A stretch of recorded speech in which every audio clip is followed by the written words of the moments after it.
Hello बच्चों। आज मैं आपको कक्षा 10वीं जिसका विषय है गणित, इसकी worksheet number 6 assessment worksheet number 6 कराऊंगी, जिसकी डेट है मेरे पास 28 सितंबर 2020। आज की वर्कशीट में क्या है, देखो केस स्टडी क्वेश्चंस दिख रहे हैं, जैसे कि देख रहे हो आप यहाँ पर एक केस स्टडी क्वेश्चन है। 5 क्वेश्चन है इस पे बेस्ड और बाकी के 3-4 शॉर्ट क्वेश्चन आंसर और एक लॉन्ग क्वेश्चन आंसर। ठीक है। कितने कितने मार्क्स की वर्कशीट? 20 मार्क्स की वर्कशीट है। टोटल 10 क्वेश्चन है आपके पास। कोशिश कीजिएगा कि वर्कशीट आप खुद करो पूरी। तो पहले आप समझ लीजिए अच्छे से और फिर खुद करने की कोशिश कीजिए। ठीक है, चलिए शुरू करते हैं। पहले हम अपनी केस स्टडी के क्वेश्चन देखते हैं, क्या आया है क्वेश्चन आज हमारे पास। ठीक है, किसी किसी शाम को अनिल इंडिया गेट गया। उसने जमीन पर खड़े होकर इंडिया गेट के शीर्ष को देखा। इंडिया गेट की स्थिति को ए बी तथा अनिल की स्थिति को सी मानते हुए कार्तीय तल में उतरे गया, जैसे कि आकृति में दर्शाया गया है। आकृति के आधार पर निम्नलिखित प्रश्नों के सही विकल्प का चयन कीजिए। देखो यहाँ पर आपको एक जना दे रखा है, एक लड़का है अनिल, वो इंडिया गेट गया था। ठीक है, इंडिया गेट की जो पोजीशन आपको दे रखी है स्थिति, वो ए और बी, ए भी दे रखी है और जो अनिल की स्थिति दे रखी है वो सी दे रखी है। इसका मतलब यहाँ पर कहीं है अनिल, तो यहाँ लिख देते हैं। चलो यहाँ पर ये अनिल की स्थिति। ठीक है, अब इसी पे बेस्ड कुछ क्वेश्चंस आपको दे रखे हैं, उनको आपको हल करना है। ठीक है ना। तो चलिए फर्स्ट में आपसे क्या कह रहा है, अनिल तथा इंडिया गेट के शीर्ष के मध्य दूरी आपको क्या करना है, इनके बीच की दूरी निकालनी है। तो जब भी दूरी निकालनी हो तो क्या याद आता है एकदम से? दूरी सूत्र याद आता है ना। दूरी सूत्र तो बस दूरी सूत्र लगा देंगे तो दूरी निकल जाएगी। लेकिन दूरी सूत्र निकालने के लिए निर्देशांक भी तो पता होने चाहिए। मतलब कि x1 x2 y1 y2 भी तो पता होने चाहिए। अब वो कैसे पता लगाएंगे? तो देखो आपको जो ये आकृति दी ना बना के, ये कार्तीय तल पे दी है, तो आप इस पे निर्देशांक आसानी से निकाल सकते हैं। ठीक है, तो अगर हम a के निर्देशांक देखें तो -5 और 4 है। ठीक है ना। और अगर हम c के निर्देशांक देखें तो देखो x तो यहाँ पर मुझे 3 दिख रहा है और y मुझे -4 दिख रहा है, तो यहाँ पर 3 और -4 है। ठीक है, अब इनके बीच की दूरी निकाल सकते हैं हम दूरी सूत्र से, तो चलो इसको हम यहाँ लिख लेते हैं। तो a के निर्देशांक -5 और 4 है। ठीक है, 3 और -4।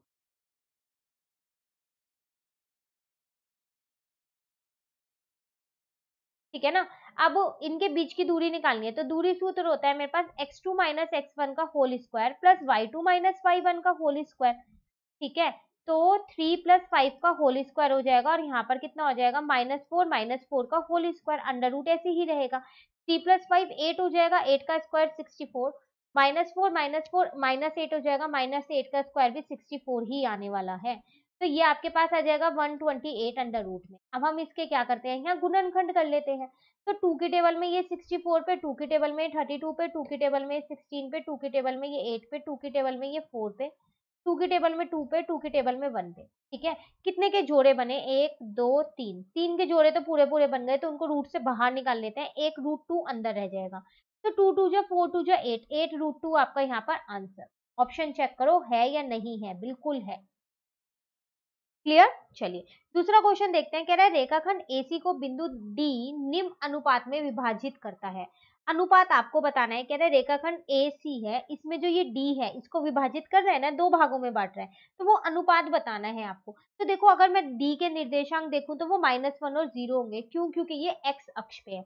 जब भी कोई भी चीज x अक्ष पे होती है तो उस टाइम पे y का मान क्या होता है आपका, वो 0 होता है। ठीक है, अब जब भी हमें अनुपात निकालना होता है हम क्या करते हैं, उसे k/1 के अनुपात 1 मानते हैं, नहीं मानते? तो वही हम यहाँ पर करते हैं। तो हमने अनुपात मान लिया, जो है वो है k/1 है। अब देखो अगर मैं यहाँ बना दूं a, यहाँ बना दूं d और यहाँ बना दूं c, तो a के निर्देशांक थे -5 और 4, ये थे -1 और 0, और d के और c के और देख लेते हैं, 3 और -4। ठीक है, तो अब मेरे पास m1 की जगह पर k है और m2 की जगह पर 1 है। चलो तो पहले y का निकालते हैं। m1 y2 plus m2 y1 upon में m1 प्लस m2, यही था ना सूत्र। देखो मैं y का यहाँ पर इसलिए निकाली हूँ क्योंकि y का जो मान है वो 0 है, तो आसानी से k का मान निकल जाएगा। ठीक है ना। वैसे x का भी निकाल सकते हैं, वो थोड़ा लेंदी हो जाएगा। तो यहाँ 0 आ गया, m1 की जगह k, m2 की जगह -4, यहाँ पर m2 की जगह 1 और m1 की जगह कितना आ जाएगा, यहाँ पर 4 आ जाएगा। ठीक है, अब यहाँ पर आ जाएगा k+1। अब k+1 नीचे मल्टीप्लाई कर दूसरी साइड में जाके डिवाइड का हो जाएगा, तो 0 से divide, sorry sorry sorry k+1 divide का है, दूसरी साइड में जाके मल्टीप्लाई का हो जाएगा, तो 0 से मल्टीप्लाई करोगे तो 0 ही आ जाएगा, ठीक है। तो यहाँ पर -4k प्लस का 4 हो गया, तो 4k इज इक्वल टू 4 हो गया। तो k का मान यहाँ से मेरे पास कितना निकल गया, वो मेरा यहाँ पर निकल गया है 1।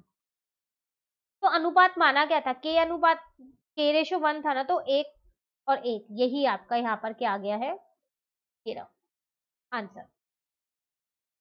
क्लियर। चलिए उसके बाद क्वेश्चन नंबर 3 देखते हैं। कह रहा है त्रिभुज एबीसी, आपको जो ये त्रिभुज बना के दिया है एबीसी, बताओ ये क्या है।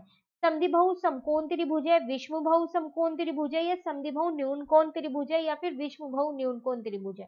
देखो ये आकृति देख के ही पता चल रहा है कि ये समकोण है ना, तो ये दो ऑप्शन तो हो ही नहीं सकते। यहाँ पर 90 डिग्री का कोण बन रहा है। अब बात आती है ये समद्विबाहु है, ये विषमबाहु है। अगर इसकी दो भुजाएं बराबर है तो ये समद्विबाहु है, नहीं तो ये विषमबाहु है। तो आप अगर यहाँ पर इसके बी वाले के निर्देशांक देखो तो वो आपके पास है -5 और -4, ठीक है। ए बी सी तीनों के ही निकल गए। अब जब आप ए बी के बीच की दूरी और बी सी के बीच की दूरी निकालोगे ना, दूरी से क्षेत्र से सूत्र से, तो ये दोनों बराबर आने वाली है। आप निकाल के देखिएगा, ए और बी के निर्देशांक लेके दूरी सूत्र लगाइएगा, ठीक है। तो ए और बी का मान आ जाएगा, जैसे हमने ए और सी का निकाला ना अभी फर्स्ट क्वेश्चन में, सेम वैसे ही ऐसे ही आप बी और सी का लेके निकालिएगा, ठीक है। निर्देशांक लेके तो बी सी का आ जाएगा, तो आप देखोगे दोनों बराबर आएंगे। तो जब ये दोनों भुजाएं बराबर है तो मैं ये कह सकती हूँ कि ये समद्विबाहु समकोण त्रिभुज है, ठीक है ना।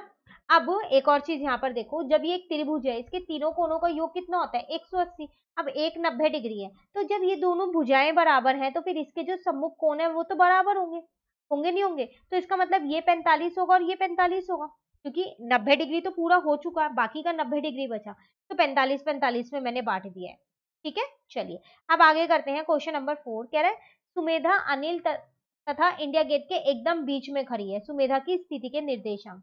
एक लड़की है यहाँ सुमेधा, वो यहाँ इंडिया गेट इस पे, और यहाँ जहाँ अनिल था सी पे, इनके बिल्कुल बीचों बीच खड़ी हुई है।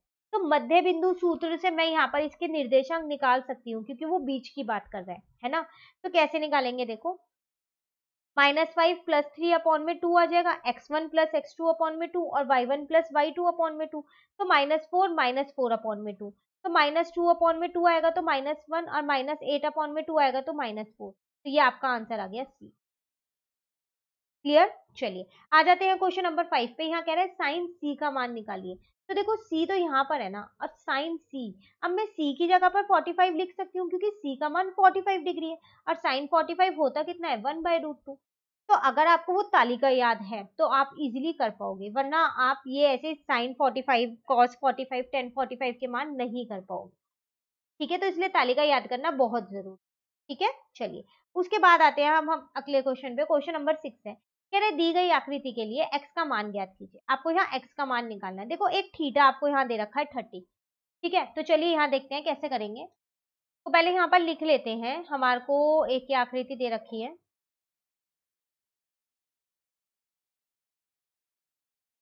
ठीक है। ये 90 हमें दे रखा है, यहाँ पर हमें 30 दे रखा है, ये शायद 10 दे रखा है, हमें देख लेते हैं एक बारी। और ये हमारे को क्या दे रखा है, x दे रखा है, ठीक है। अब देखो आपको ये तो देख के ही पता चल गया होगा कि ये त्रिकोणमिति वाले चैप्टर का क्वेश्चन है। तो जब भी वो क्वेश्चन आए ना, तो हमेशा पंडित बद्री प्रसाद हर हर बोले अपने साथ में लिख लिया करो, क्योंकि अगर आप इसे नहीं लिखोगे ना तो ये टिग्नोमेट्री त्रिकोणमिति ये नहीं आने वाली, ठीक है। अब देखो यहाँ पर ये 30 है, इसके सामने वाला ये मेरा P होगा, 90 के सामने वाला H होगा, तो ये बचा मेरे पास B। तो आपको P निकालना है और H दे रखा है। P और H का संबंध कौन बताता है, साइन बताता है, साइन कॉस और टेन है, तो साइन ही बताता है। तो मैं ये कह सकती हूँ कि जो साइन 30 है वो मेरा P अपॉन H होता है। साइन 30 1/2 होता है, P का मान x है, H का मान 10 है, यहाँ से x का मान 5 निकल के आ चुका है, और आपको x का मान ही निकालना है। ये है आपके पास क्वेश्चन नंबर 6। क्लियर। चलिए आते हैं क्वेश्चन 7 पे। कह रहे हैं बिंदुओं a 2a और -a के बीच की दूरी ज्ञात कीजिए। फिर दोबारा दूरी है तो क्या लगाना है हमको, दूरी सूत्र। जब भी दूरी आए ना तो हमेशा दिमाग में दूरी सूत्र याद आ जाना चाहिए, ठीक है। तो चलिए पहले बिंदु यहाँ पर लिख लेते हैं। तो a और 2a और -a और a है, ठीक है। तो अगर हम सूत्र लिखें x2 - x1 का whole square plus y2 - y1 का होल स्क्वायर, ठीक है ना। अब देखो x2 - a और ये भी a है, यहाँ पर होल स्क्वायर, y2 a है, यहाँ पर माइनस का 2 है, ठीक है। अब माइनस ए माइनस का 2a इसका होल स्क्वायर, यहाँ आ जाएगा माइनस ए का होल स्क्वायर, माइनस 2a का होल स्क्वायर हो जाएगा 4a स्क्वायर, इसका हो जाएगा a स्क्वायर, तो √5a²। इसको मैं लिख सकती हूँ √5a अलग से, क्योंकि a पे स्क्वायर था, मैंने उसे रूट से बाहर निकाल दिया है। क्लियर? चलिए आ जाते हैं क्वेश्चन नंबर 8 पे। कह रहा है ए बी तथा डी समांतर चतुर्भुज ABCD के शीर्ष है, चतुर्थ शीर्ष सी के निर्देशांक। अच्छा, आपको ए बी और डी के ही निर्देशांक दे रखे हैं, सी के निर्देशांक आपको निकालने हैं, और ABCD आपके पास एक समांतर चतुर्भुज। ठीक है, कैसे निकालेंगे? पहले हम एक समांतर चतुर्भुज बना लेते हैं यहाँ पर।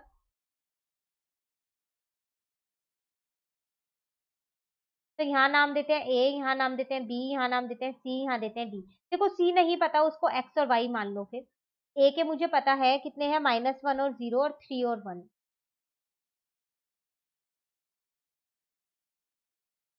-2 और -1।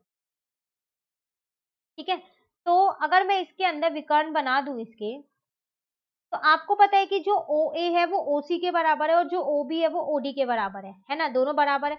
फिर मैं ये कह सकती हूँ कि जो ये ओ है, ये ए सी और बी डी का क्या है, मध्य बिंदु है ना। तो यहाँ लिखते हैं ओ बी डी का मध्य बिंदु है। जब ये मध्य बिंदु है, तो मध्य बिंदु सूत्र से मैं ओ के निर्देशांक निकाल लेती हूँ। वो क्या होता है मध्य बिंदु सूत्र? एक्स के निकालना हो तो x1 प्लस x2 अपॉन में 2 और y1 प्लस y2 अपॉन में 2। तो वही चीज मैं यहाँ लिख लूँ, -2 प्लस 3 अपॉन में 2 और 1 प्लस 1 अपॉन में 2। तो ये आ जाएगा 1 अपॉन में 2 और यहाँ आ जाएगा 2 अपॉन में 2, कट किया तो 1 आ गया। चलो ये निर्देशांक निकल गए। अब जिस तरह ओ बी डी का मध्य बिंदु है, उसी तरह ओ जो है वो ए सी का भी तो मध्य बिंदु है, ओ ए सी का मध्य बिंदु है।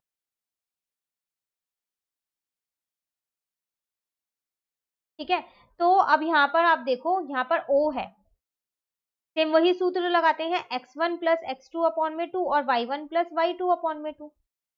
ठीक है, अब आप ये देख लो, ये वाला जो समीकरण एक आई, ये जो 2 आई, ये दोनों ही O के ही मध्य बिंदु है। तो 1 और 2 से अगर आप देखो,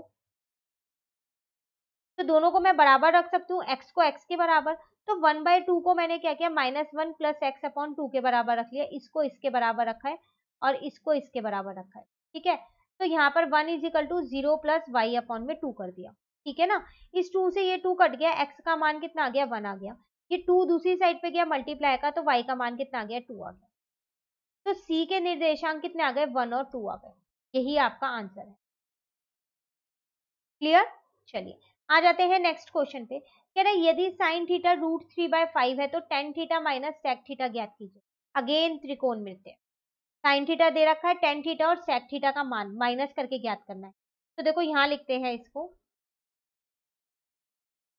साइन थीटा आपको दिया है √3/5, यही दिया है। ठीक है, और आपको ज्ञात क्या करना है, टेन थीटा माइनस का सेक थीटा। सबसे पहली बात तो एक त्रिभुज बना लो, जिसको नाम दे दो ए बी सी। ये हो गया 90 डिग्री, और यहाँ पर लिख दो थीटा। ठीक है, तो ये आपके पास P होगा, ये आपके पास H होगा और ये आपके पास B होगा।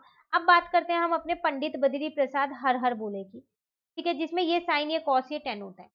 तो आपको साइन थीटा दे रखा है, इसका मतलब आपको क्या दे रखा है, यहाँ पर P अपॉन H दे रखा है, क्योंकि साइन जो है वो P अपॉन H के बीच का संबंध बताता है। ठीक है नहीं, ठीक है। तो देखो, P आपको दे रखा है √3 और H आपको दे रखा है 5, इसका मतलब आपको B आधार नहीं दे रखा। तो त्रिभुज ए बी सी में अगर हम देखें, अपनी पाइथागोरस प्रमेय लगाएं, तो हम ये कह सकते हैं कि AC का स्क्वायर जो है वो AB के स्क्वायर के प्लस BC के स्क्वायर के बराबर होगा। AC का स्क्वायर मतलब 5 का स्क्वायर, AB का स्क्वायर मतलब √3 का स्क्वायर, BC मुझे नहीं पता, उसको मैंने ऐसे ही छोड़ दिया। तो 5 5 जो 25 is equal to 3 plus BC का स्क्वायर। ठीक है, तो यहाँ से BC का स्क्वायर कितना निकल के आ गया, 22 आ गया। ठीक है ना, अब BC कितना आ जाएगा आपके पास, यहाँ से आ गया √22। अब फाइनली आपको क्या फाइंड करना था, टेन थीटा माइनस का सेक थीटा आपको करना था। टेन थीटा का मतलब है P अपॉन में B, तो यहाँ लिख देती हूँ मैं पहले P अपॉन में B। और देखो सेक थीटा जो है वो कॉस का उल्टा होता है, तो H अपॉन में B होगा, तो यहाँ आ जाएगा H अपॉन में। ठीक है, B तो मैंने अभी निकाला है √22, दोनों ही केस में B यहाँ पर आ जाएगा। P मुझे कितना दे रखा है, √3 दे रखा है और वो है 5। तो फाइनली आंसर क्या आ गया, √3 माइनस का 5 अपॉन में √22। आप चाहो तो इसको रैशनलाइज कर लो, क्योंकि रूट में नहीं छोड़ते हैं हर में। तो ये आपके पास आ जाएगा, और यहाँ पर आ जाएगा 22, ठीक है। तो रूट 66 माइनस का 5 रूट 22 अपॉन में 22, ये आपका यहाँ आंसर आ गया। क्लियर? चलिए आ जाते हैं नेक्स्ट पे, लास्ट क्वेश्चन है, मान ज्ञात करना है आपको इसका। पहले इसको लिख लेते हैं हम, उसके बाद करते हैं यहाँ। तो 5 कॉस स्क्वायर 60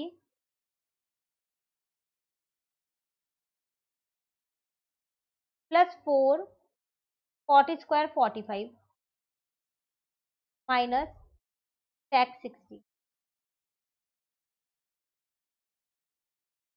कॉसेक 30 प्लस टेन 60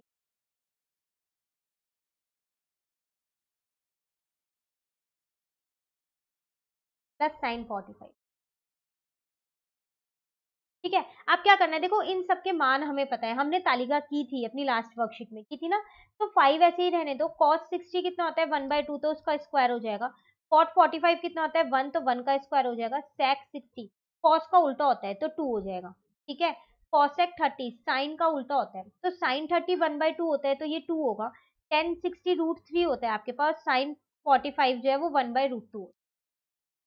ठीक है, ये तालिका मैं आपको एक बार दिखा देती हूँ, ये वर्कशीट में ये वाली तालिका हमने की थी अपनी लास्ट वर्कशीट। क्लियर? चलिए अब हम इसको हल करते हैं। तो यहाँ आ जाएगा 5 इंटू में 1/4 प्लस का 4 माइनस का 2 अपॉन में 2 प्लस √3 प्लस का 1 अपॉन में √2। ठीक है ना। तो अभी क्या बन जाएगा 5 अपॉन में 4 प्लस का 2 अपॉन में 1, और यहाँ पर आ जाएगा 2 प्लस √3 प्लस 1 अपॉन 2। ठीक है, हर एक जैसे करूँ यहाँ पर, तो 5 प्लस 8 आ जाएगा अपॉन में 4, और यहाँ पर आ जाएगा 2√2 प्लस √6 अपॉन प्लस 1 अपॉन में √2। ठीक है, अब 5 प्लस 8 अगर हम देखें तो 13 हो जाएगा, 13 अपॉन में 4 इंटू ये ऊपर जाके पलट जाएगा √2 अपॉन में 2√2 प्लस √6 प्लस 1। तो ये आ जाएगा 13 √2, और यहाँ पर कितना आ जाएगा 4 2 जा 8 √2, 4 से सबको मल्टीप्लाई करके लिख लूँ, प्लस 4 √6 प्लस का 4, यही आपका आंसर है। फाइनली आप इसको यहीं पर ही छोड़ सकते हैं। क्लियर? तो ये था आपके पास लास्ट क्वेश्चन। इसके साथ आपकी ये वर्कशीट कंप्लीट हो गई है, असेसमेंट वर्कशीट। कोशिश कीजिएगा पूरी वर्कशीट आप खुद करो, ठीक है, और बताइएगा मुझे जरूर कि आपके कितने मार्क्स आए। चलिए नेक्स्ट वर्कशीट जो है गणित की, वो हम अपनी नेक्स्ट वीडियो में करेंगे। तो अगर आपको ये वीडियो अच्छी लगी तो लाइक जरूर कीजिएगा और चैनल को सब्सक्राइब कीजिए। Thank you.